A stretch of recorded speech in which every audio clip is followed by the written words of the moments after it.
I have a few remarks to begin this morning. During GA of 2022, delegates voted to approve the Article 2 Study Commission, a panel of UUs selected by the UUA board to review and revise our 7 principles. So the timeline of this, they have been charged with reviewing our principles and our sources. This is something that it's in our bylaws that we're going to do this, every couple of decades to sort of keep up with the time. And they are expected to hand in their revised, proposed new principles in January of 2023. So we are getting ahead of them as a means to encourage them in their work. And that's why individual congregations are taking up this idea of the 8th principle now.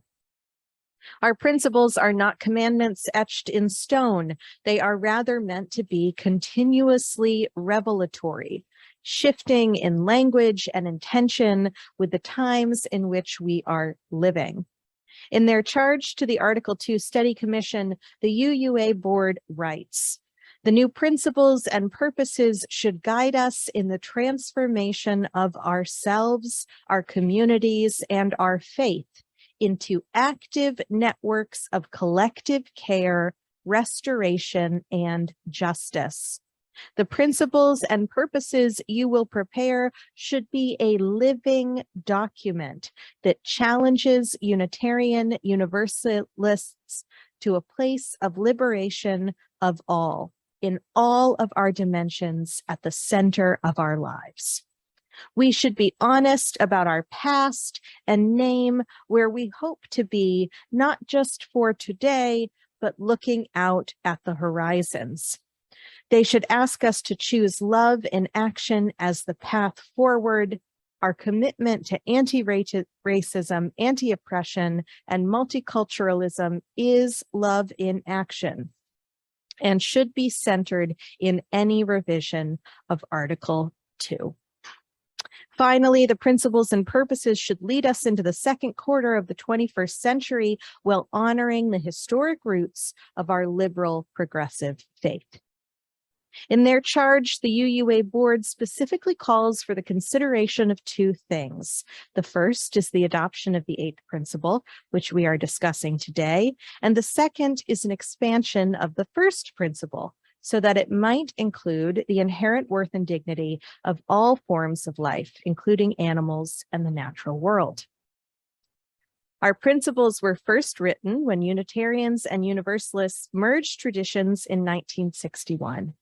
At the time, the language was explicitly Christological and deeply gendered. Lots of all mankind this, all mankind that. In the 1970s, at the height of the women's liberation movement, UU women led the charge of the first major revision of our collective covenant. The process was long, but ultimately we shifted our language towards inclusivity, and we have continued to commit to a tradition of welcome and inclusion.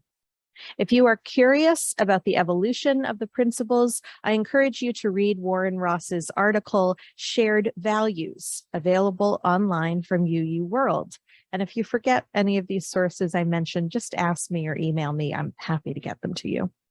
If you're interested in learning more about the Article 2 Commission, the UUA website is rich with material about the process.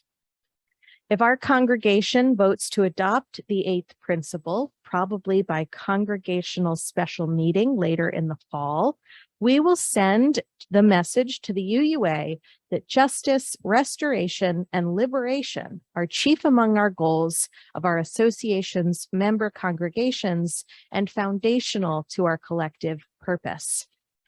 Speaking at General Assembly in 1979, UUA President Reverend Eugene Pickett said, "The deeper malaise lies in our confusion as to what word we have to spread. The old watchwords of liberalism, freedom, reason, tolerance, worthy though they may be, are simply not catching the imagination of the contemporary world. They describe a process for approaching the religious depths, but they testify to no intimate,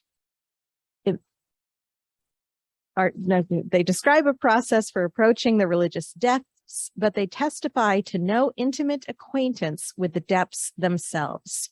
If we ever are to speak to a new age, we must supplement our seeking with some profound religious finds. His words continue to resonate today, and we are called to collectively determine and boldly declare our understanding of our profound spiritual convictions. We continue our endeavor in the work with our panel discussion today. Speaking on the eighth principle this morning are Carolyn Hildebrandt, Austin Evans, Dennis Harbaugh, and Jerry Chamberlain. After we hear from each of our panelists, we will open the floor for discussion. We do expect our service to run long this morning, but we encourage you to stay for the entirety of the discussion. This is the work we are called to do. May our efforts reward us individually and collectively, and may they be in the service for the greater good of humankind. Amen, and blessed be. I'll turn it over to Al, our moderator. I think what we're going to do is we're going to have the in-person panelists first, and then Jerry's going to come in online. So, Austin, can we start with you? Ready? Well, hello?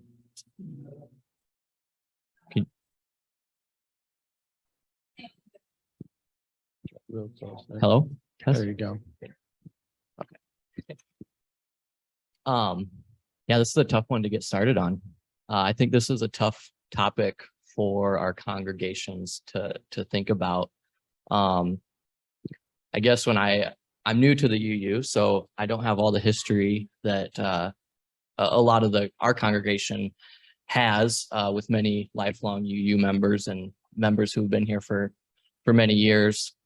But when I started reading about our current principles and the request or the proposal to adopt this new eighth principle that focuses mostly on fighting racism, I guess there's maybe a couple things that I thought about.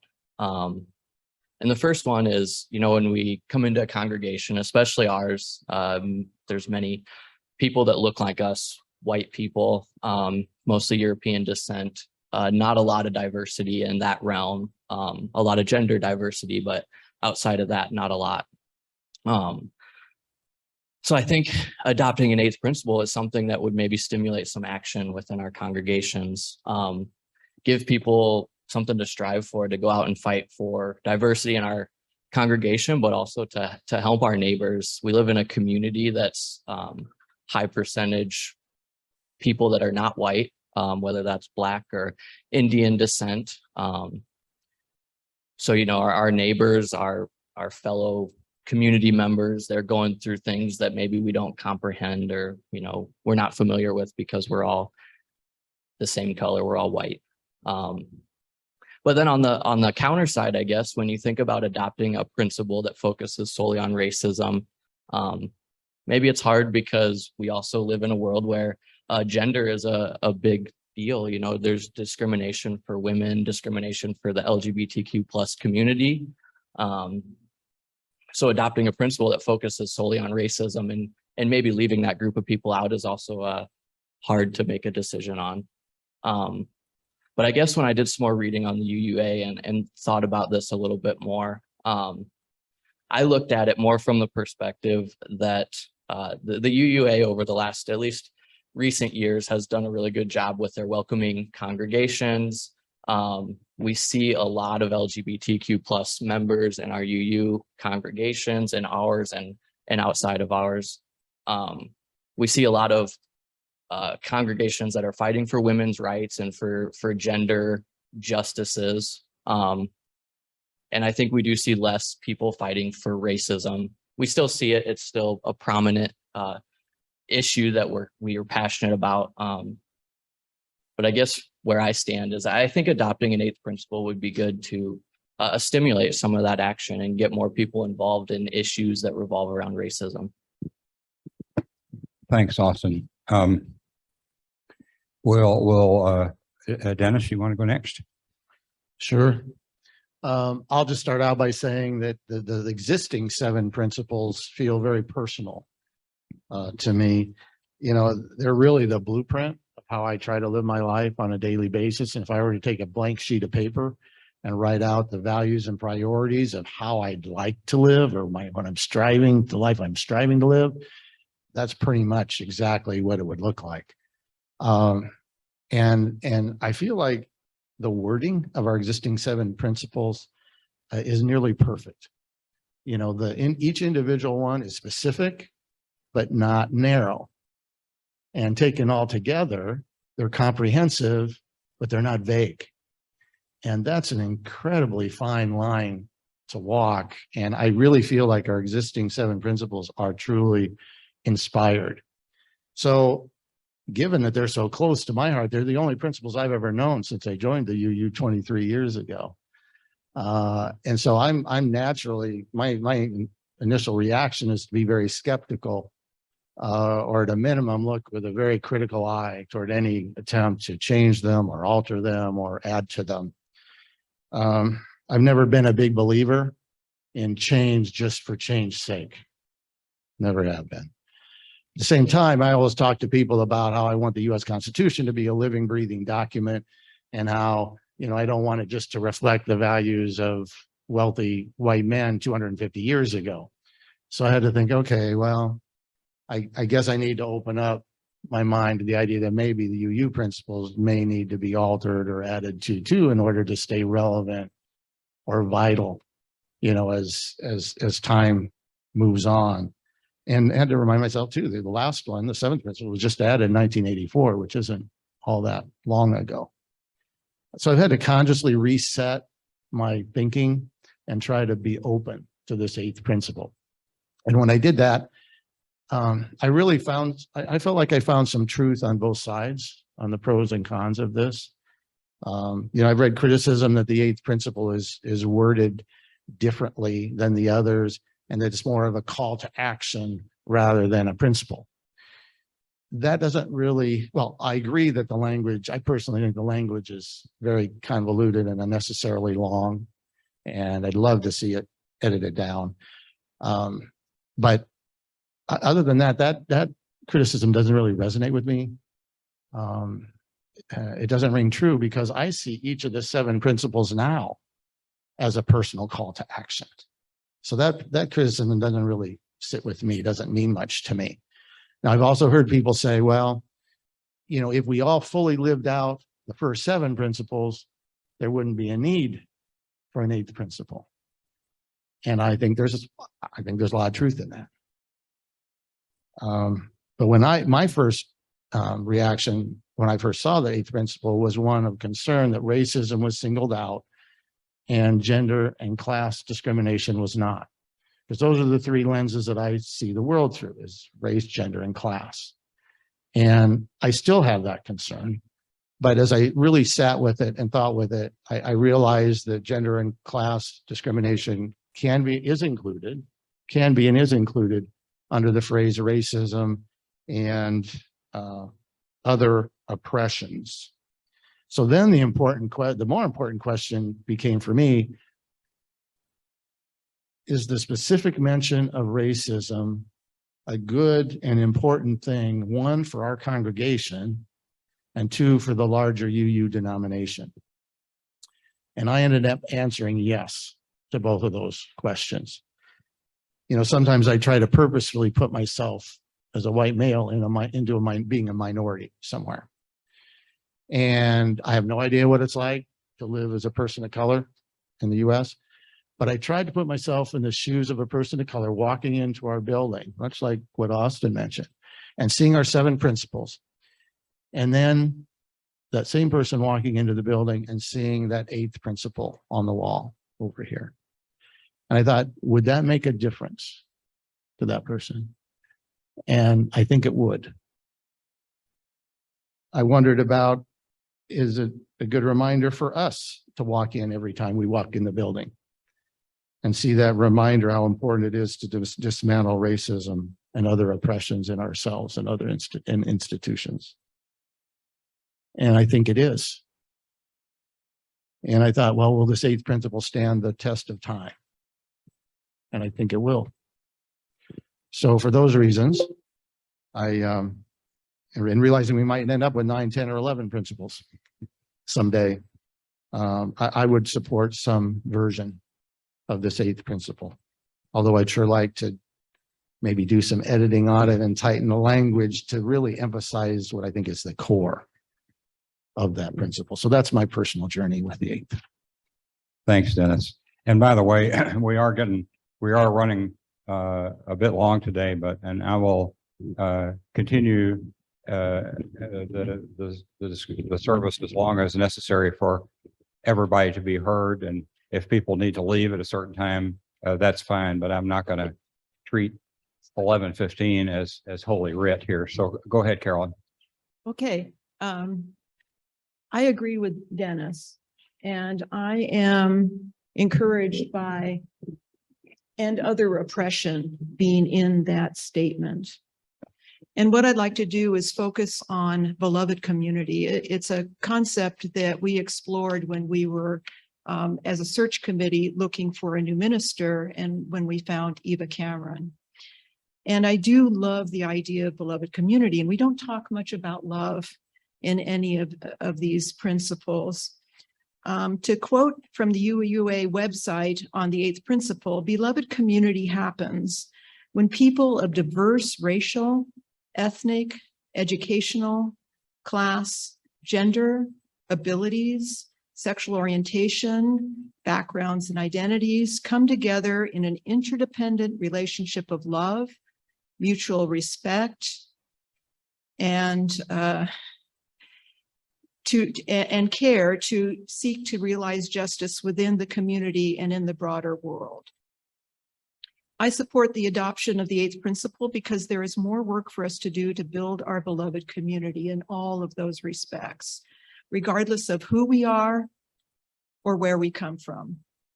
None of us wants to be racist, sexist, classist, ableist, cis heteroist, LGBTQist, or SESist, and I just made that up, socioeconomic statusist in any way. But it's not enough to want to be a certain way or to express the desire to be a certain way. It takes a lot of work. It's sort of like saying, I want to be a medical doctor so I can help people in need. It's not enough to have the desire to become a medical doctor, nor is it enough to express the desire. It takes a lot of work to qualify, and then a lot of work to practice the profession while continually improving one's knowledge, judgment, and experience. The same is true for dismantling racism and other oppressions in ourselves and in our institutions. We are limited by our own individual knowledge and experiences. We all tend to fill in gaps when there are things that we do not know. We do it without even knowing it. We can't help it. It's part of the human experience. I'll give you a recent example. As many of you know, I'm studying Italian. There are many classes offered on Zoom through Duolingo. Over the past year and a half, I've gotten to know people from all over the world. I've even visited a couple of them, one in Manchester, England, and another in Scranton, New York. In a couple of our classes, there's a student named Toy, T-O-Y. Until recently, she always had her camera off because she didn't have one that worked. In the absence of information about how she looked, we inadvertently formed our own images. Toy is very warm and talkative. I think voluble would be a good word to describe her. She speaks Italian with a Spanish and Portuguese accent with a lot of Spanish words thrown in. She works for an international company in Miami, where she is often called upon to help negotiate stressful economic and diplomatic problems. For this work, she needs to be able to switch between English, Spanish, and Portuguese. She's very open with her feelings and quick to express sympathy for those who are sick, grieving, or experiencing other difficulties. She is also extremely excited if somebody gets married or has a new child or grandchild, and will go on and on about how happy she is and what she thinks they should do to celebrate. During the holidays, she wishes us all a blessed Christmas and Easter, regardless of whether we may be Jewish, Hindu, Buddhist, Muslim, atheist, or agnostic. Recently, she changed her name on her screen, the black screen with white letters from Toy to Toy Loves Jesus. A couple of weeks ago, she suddenly appeared on screen. I was so surprised. In my mind, she was a middle-aged Latina woman with short black hair and gold earrings, with a plump and maternal figure and a warm smile. What we saw instead was a slim, elegant woman of about 60 with dark skin, African features, and long flowing salt and pepper hair. It looked like a beautiful wig and a huge smile. One of the students said, "Toy, come sei bella, sembri una modella." "Oh, how beautiful you are. You look like a model." And she replied in her characteristic mix of Italian, Spanish, and Portuguese, "Well, yes, I was a model for many years and an actress too." And she even told us who she worked under as a director. Later, the leader of our group told me how surprised he was with how Toy looked. He also expressed dismay at having jumped to conclusions. He's a 35-year-old actor, director, and writer who prides himself in his ability to stay flexible and open-minded. I told him, "Non ti preoccupare, è normale, tutto lo fanno." Don't worry, it's normal, everybody does it. And then in more, I must say, broken Italian, I added, all we can do is work with what we know and stay open to the fact that we might be wrong. So in conclusion, I'd like to reiterate what I said at the beginning. It's not enough to want to be open or to declare our intentions to be open. We're all limited by our own experiences and what we know.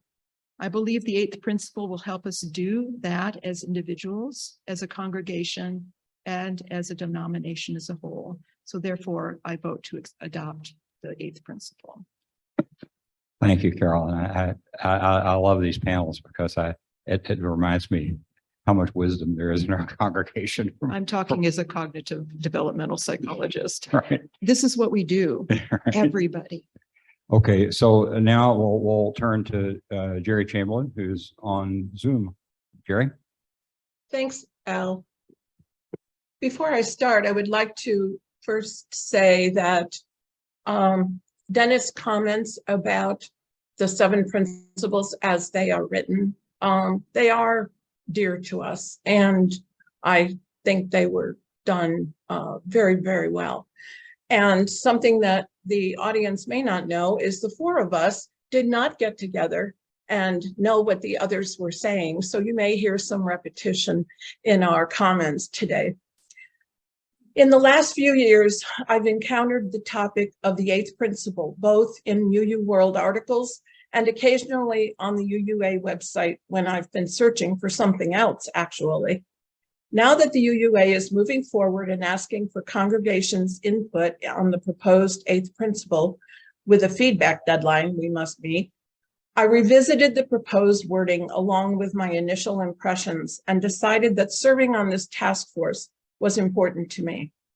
My initial impressions of this whole exercise have been mixed from the start. When I read the 7 principles, I picture them including people of any color, ethnicity, and those living with oppression. My initial thought was, if we need to single out racism and oppression, then let's add a few words to that regard to the first principle, saying it right up front, following the words worth and dignity of every person seemed to lay straightforward groundwork before continuing with the other 6 principles. Stating it at the end in an 8th principle seemed like an afterthought to me. However, there was still something eating at me with the UUA proposal as written, something I was having trouble identifying. So after time well spent pondering this one evening, it finally came to me, almost like a eureka moment. The proposal as written doesn't fit the format of the original 7.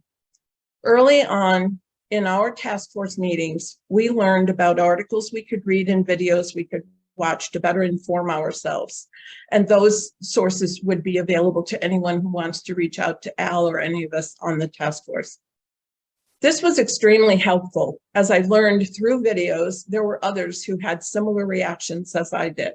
A few people on the video stated the eighth proposal was 1, too confusing as written, too complicated, should be simpler, and also, what exactly are they trying to say?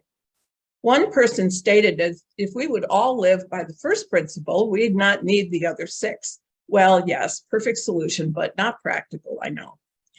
As proposed, the wording doesn't fit the concise verbiage of the other 7 principles. The 8th, as stated, is too flowery, too verbose, needs simplicity and clarity, and reminds me of an addition to a house that doesn't fit in or reflect the original architecture.